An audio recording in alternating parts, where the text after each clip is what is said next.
तुम्ही पाहत आहात MCN न्यूज मराठी। बुलढाणा जिल्ह्यातील खामगाव तालुक्यातील पिपरी गवळी शेत शिवारामध्ये धरणांमधून पाणी घेऊन शेती करणाऱ्या शेतकऱ्यांना वीज वितरण कंपनीच्या गलथान कारभारामुळे मोठा मनस्ताप सहन करावा लागत आहे। धरणात मुबलक पाणी असताना वीज वितरणाच्या नियोजन शून्य कारभारामुळे परिसरातील शेती पिकांचे मोठ्या प्रमाणात नुकसान होते आहे। या परिसरातील शेतकऱ्यांना वेळोवेळी आंदोलन करून अतिरिक्त नवीन डीपीची मागणी केली होती। शेतकऱ्यांच्या मागणीनुसार या ठिकाणी डीपीची व्यवस्था करण्यात आली, परंतु श्रेयवादासाठी बसवण्यात आलेली डीपी इतरत हलवण्याची कारवाई होत असल्याने शेतकरी संतप्त झालाय। सदर डीपी इतर कोणत्याही ठिकाणी न हलवता कायमच राहू देण्याची मागणी शेतकऱ्यांच्या वतीने करण्यात आली आहे, परंतु महावितरण शेतकऱ्यांच्या या मागणीकडे दुर्लक्ष करत असल्याचा आरोप या शेतकऱ्यांनी बुलढाणा जिल्हाधिकारी यांना दिलेल्या निवेदनातून केलाय। या संदर्भात शासनाने तात्काळ कारवाई न केल्यास शेतकऱ्यांनी आत्मदहनाचा इशारा सुद्धा यामधून केलाय। सदर निवेदन प्रभुदास पुराणे, सहदेव पिंपळकर, ईश्वर काळे, संतोष वरुडकर, विकास देशमुख, शंकर गोळे, चंद्रभान काटोणे यांच्यासह परिसरातील शेतकऱ्यांच्या वतीने जिल्हाधिकारी यांना 24 मार्च रोजी सादर करण्यात आले। यावेळेस खामगाव शिवसेना शिंदे गटाचे तालुका प्रमुख राजेंद्र बघे यांनी परिसरात लावलेले रोहित्रे इतर ठिकाणी हलवल्यास शिवसेना स्टाईलने तीव्र आंदोलन करण्याचा इशारा प्रशासन आणि विरोधकांना दिलाय। MCN न्यूज मराठीकरिता आमचे प्रतिनिधी शेख अजीज शेख मोहम्मद, खामगाव। हे जे डीपी मिळाली हे आमदार निधीतली आहे। सर्व काही पाठपुरावा केला, त्यानंतर ते मिळाली। काही कारणास्तव ते असं म्हणत येत आहे की ते बगड डीपी आहे, पण ते नाव बदलण्यात आलं का काय झालं ते काही आम्हाला माहिती नाही, पण डीपीचं पास झाली आणि यामध्ये कोणताही आर्थिक व्यवहार झालेला नाही आहे।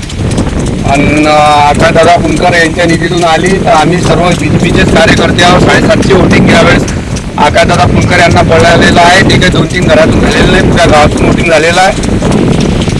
आम्ही आकाशदादा तुमचेच माणसं आहोत, लागला तर तुमच्या माणसाला आम्ही बोलावून इथं उद्घाटन करतो, तसं काही नाही। उद्घाटनामुळे जर हे वाद चालू असतील तर आम्ही तुमच्या एक व्यक्ती बोलावून उद्घाटन करू शकतो, असं काहीच नाही। तर हे डीपी नेल्यास आम्हाला इथं आत्महत्या केल्याशिवाय पर्याय नाही आहे, कारण की आमचं एकाएकाचं 5-5, 6-6 एकर बघायचं आहे। सर्व काही गरीब कुटुंबातले व्यक्ती आहेत। हर एक व्यक्तीवर नाही काय तर 2-2, 3-3 लाख रुपये कर्ज आहे। अरे अगर हे जर डीपी गेली इथून तर आम्हाला आत्महत्या केल्याशिवाय पर्याय नाही आहे।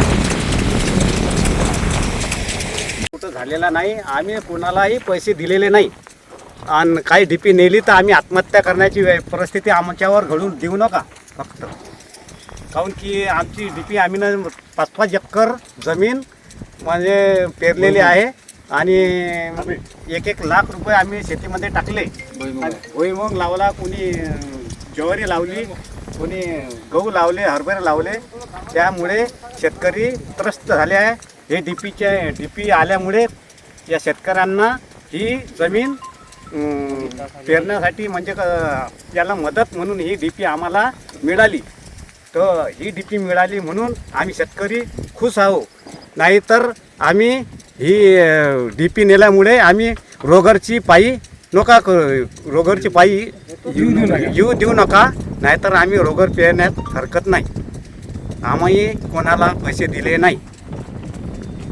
तिकडे यांचं हिरवगार पीक आहे, ओव्हरलोड असल्यामुळे यांना डीपी मंजूर झालेली आहे। माझी सुद्धा त्यांना विनंती आहे, तुम्ही हेवा देवा न करता, ठीक आहे बाबा, त्यांना एक त्यांच्यामुळे चूक झाली असेल की बाबा मी पाठपुरा केला, आंदोलन केला, त्यांनी आलं इथं बोलावलं, माझं स्वागत करणं हे त्यांची चूक असेल तर ठीक आहे, त्यांची चूक झाली, पण त्यांच्या चुकीची सजा व माझ्या चुकीची सजा त्यांना काय देता? ठीक आहे, माझ्यासोबत काही भांडण असेल तुम्ही, ठीक आहे, माझ्यासोबत तुम्ही विरोध करू शकता, पण शेतकऱ्यांना काही केलं नाही म्हणून माझी विनंती आहे की तुम्ही दुसऱ्या ठिकाणी कुठल्याही ठिकाणी माझ्यासोबत भांडा, मग त्यामध्ये दुमत नाही।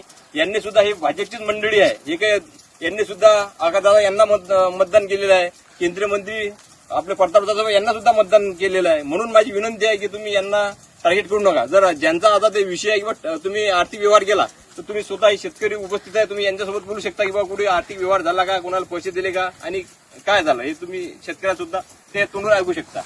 आम्ही आज सर्वजण इथं या डीपीच्या त्रासामुळे जमलेला तुम्ही वरती पाहू शकता। हे MSCB वाले साहेब यांच्या प्रेशरमुळे वरून सर्व कतर करून जातात. आमचे सर्व आम्ही कर्ज पाणी करून नवीन डीपी बसली या भरोशावर 1-1, 1.5 लाख रुपये या प्रत्येक कास्तकारांनी कर्ज करून कांदे पेरलेले आहे, भुईमुग पेरलेला आहे.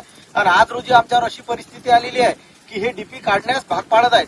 आणि ते म्हणतात की पैशाचा व्यवहार केला. आता इथं पूर्ण कास्तकार जमलेला आहे. कोणी कोण्या साहेबाला तर राजूभाऊला कोणालाही रुपया सुद्धा दिलेला नाहीये. 11 सप्टेंबरला आम्ही डीपीची मागणी केली होती. तिथं आम्ही आंदोलन केलं होतं. त्यात सर्व काही आम्ही आतापर्यंत जे करत आलो त्याच्यामध्ये शिवसेना तालुका प्रमुख राजूभाऊ बगे यांनी आम्हाला फक्त सहकार्य दिलेलं आहे. आम्हाला ते आम्ही सर्व साधारण कास्तकार आम्हाला समजत नव्हतं. त्यांनी आम्हाला सर्व मार्गदर्शन दिलं आणि त्यांच्या पाठपुराव्यामुळे आम्हाला 1 रुपया न भरता ही डीपी मिळालेली आहे. त्या कारण आम्ही सर्व कास्तकार ही डीपी मिळाली यावर खुश होऊन त्यांच्या हस्ते आम्ही फक्त सत्कार केलेला आहे इथं. आणि आज रोजी ते त्यांचे वास्तविक काय जे असतील प्रॉब्लेम त्यामुळे ते इथं सर्व वरून प्रेशर आणून हे बघू शकता तुम्ही पूर्ण कट करून जात आहेत. आज आमच्या मोटरा बंद आहेत. आम्ही पिकं पेरलेले आहेत. हे सर्व कास्तकार आज रोजी प्रत्येक कास्तकारावर 2-2, 3-3 लाख रुपये कर्ज आहे. अशी परिस्थिती जर आमच्यावर उद्भवली तर आम्हाला पर्याय नाही. आम्ही सर्वजण इथं जितके जण आम्ही जमलेलो आहोत. आम्हाला हे इथं पाहू शकता तुम्ही तलाव आहे. याच्यामध्ये जीव दिल्याशिवाय काहीही पर्याय उरणार नाही. याच्याकडे सर्व लक्ष देऊन आमच्यावर सर्व काय आहे ते लक्ष द्यावे आणि आमचे जो प्रॉब्लेम आहे हा मार्गी लावा अशी आमची सर्वांना विनंती आहे.